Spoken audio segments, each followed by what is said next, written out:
कष्टाची अर्धी भाकर ही काळे कामं करून कमवलेल्या पुरणपोळीपेक्षा जास्त चवदार असते. याचं जिवंत उदाहरण आहे सध्या इथे. या आपण सध्या हे जे पाहत आहेत का इथे, कारण का कर्माचे फळ जे मिळतात ना ते इथेच मिळतात. लेकरांचं भविष्य खाल्लं PV कुलकर्णी आणि त्याचं अनधिकृत बांधकाम चालू होतं बीडमध्ये शाहूनगर भागात. सध्या ते पाडण्याचं काम चालू आहे गेल्या 1 ते 2 तासापासून. 1 महिना झालं नीट पेपरफुटीचं प्रकरण चालू आहे महाराष्ट्रात आणि त्या पेपरफुटी प्रकरण चालू असताना त्याचे बीडचे धागेदोरे सापडले होते. कोणाकडं? PV कुलकर्णी यांच्याकडं. तो आरोपी आहे सध्या नीट पेपरफुटी प्रकरणामधला. सध्या असेल जेलमध्ये वगैरे असेल. पण अडचण अशी आली की त्याला करायचं होतं इथं 4 ते 5 मजली अपार्टमेंट. पण त्याने केलं काय, बीड नगर परिषदची अजिबातच परवानगी घेतली नाही. मग ते बांधकाम झालं अनधिकृत आणि नगर परिषदने 29 तारखेलाच हा जो पिलर आहे या पिलरला नोटीस लावली होती की 2-3 दिवसामध्ये तुम्ही तुमचं बांधकाम काढून घ्या, नाहीतर आम्ही स्वतः येतो JCB आणतो आणि ते बांधकाम पाडतो, नाहीतर मग त्यापेक्षा त्या JCBचे पैसेसुद्धा तुम्हाला द्यावे लागतील.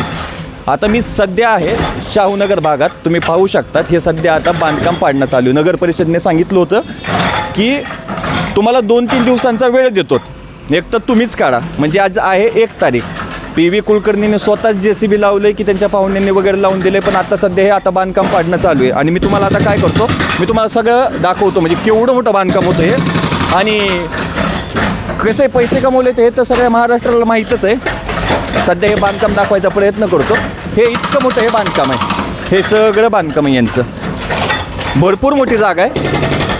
इथं 4 ते 5 मजली अपार्टमेंट करायचं होतं PV कुलकर्णीला आणि हे आता धुळीस मिळालं सगळं.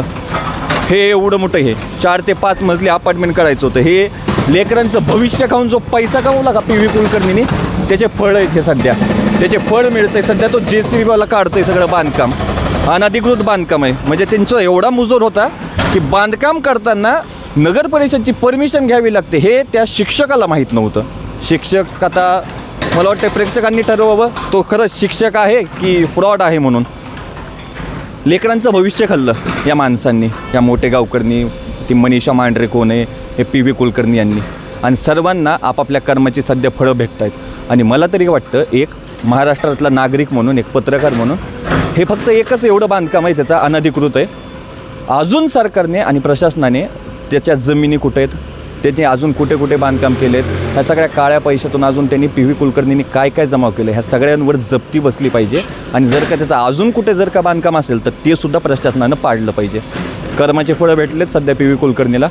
अजून बघा त्याच्या जमिनी, त्याच्या अजून काय गाड्या असतील, ह्या सगळ्या अनधिकृत इल्लीगल कसा पैसा कमवला आहे, कशी मोहमाया जमवली आहे, हे पाहणं आता प्रशासनाने नक्कीच त्यांना महत्त्वाचं ठरणार आहे. आणि या सगळ्याच गोष्टीवर चांगल्यात मोठी कारवाई त्यांनी केली पाहिजे. सध्या माझ्यासोबत आहे मुकुंद शिंचकर, माझा कॅमेरामॅन. मी बालय शिंदे. सध्या मी आहे बीडमधील शाहूनगर भागात. लोकाच्या TV पाहत आहे तुम्ही.